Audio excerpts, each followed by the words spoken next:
Mperutse kukubona mu bikorwa najya wahora ukorera ku kazi sinkikubona wapotereye.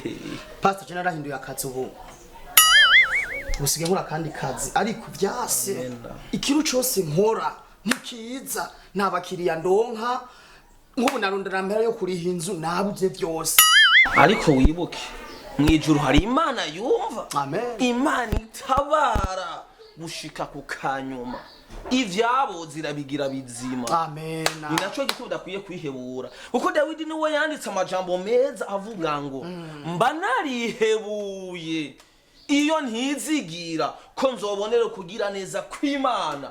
Ndavuga ngo kugira neza kwiki kw'Imana ngo mwisi yabariho ntiwihebure rero ukugira neza kw'Imana kuri hejuru y'ubuzima bwawe. Pastor nureka kwihebura gutenga aworeka kwihebura kajya kazi nkora niho nzeyemwe amahera y'inzu niho nzeyemwe amahera yo kuvuza abana niho nzeyemwe amahera yo kugura gafu none business yanje cyo kiragenda neza aho nureka kwihebura. Mose bari kumwe n'ubwoko bwa Isirayeli bageze ku kiyaga gitukura Imana iramubaza ngo ufise iki?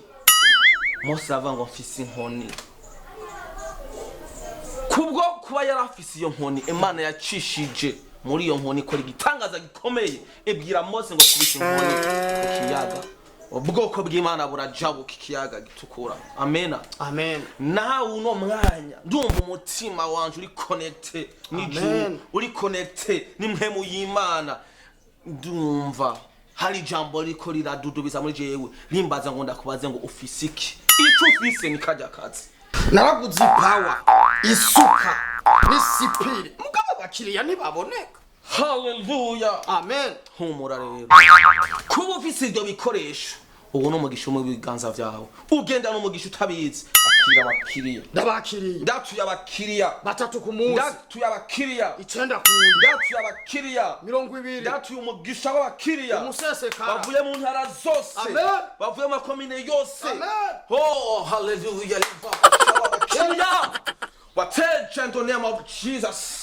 Ndatuye abakiriya uyu ni mwene data uyu unu udasanzwe mu ngoro y'Imana aratanga ibigira 10 bishitse aratanga ishikanwa rishitse mu izina rya Yesu ku maresi y'abatanga ibigira 10 namanda mubona atanga ibigira 10 bishitse. Ndatuye abakiriya mu izina rya Yesu Kristo ubatanga ishikanwa ashikana mu bambere mu nkoko potea baraka mu nyubako namanda mubona mu maresi sinagiwe jamariza ni mutima pokea in the name of Jesus. Akira abakiriya bavuye mu ntara zose bavuye mu makomine yose. Wambwiye ko ufise ibikoresho urafise power urafise sipiro urafise n'isuka nkene mumbwire rero ako kazi kugira ngo ndome ko rero kugira ngo umugisha utangure kududubiza hajya ahantu nyene ibyo bikoresho bikora. Pastor nakazi keza ajya amashika ngo yose ubona ntanga hajya mba narose nk'abakiriya babiri ni kuvuga ku munsi yo ndose nk'abakiriya batatu bonyene ndonka amahera. Kavuge rero kuko ndiko ndumva impemu yaje kubona n'Imana ngomba nugura amarembo yose y'umugisha umugisha uvuye mu ijuru gucuncubukira. Amen. Amen.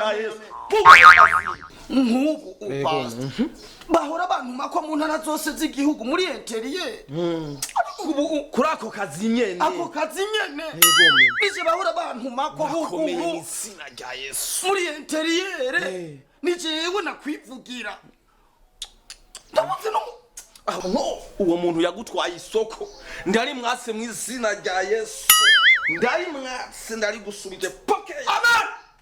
Nk'ubu ibyacira byanje nibiriko biragugwa ndabuze abakiriya ndatuye abakiriya rero mu izina rya Yesu. Amen. Okay atreasure n'ubufise ibinogo indwi byabuze abakiriya ibinogo vyikivuga do makuru tukirero mu izina rya Yesu. Je nimba ibinogo by'abafuye mu kaburi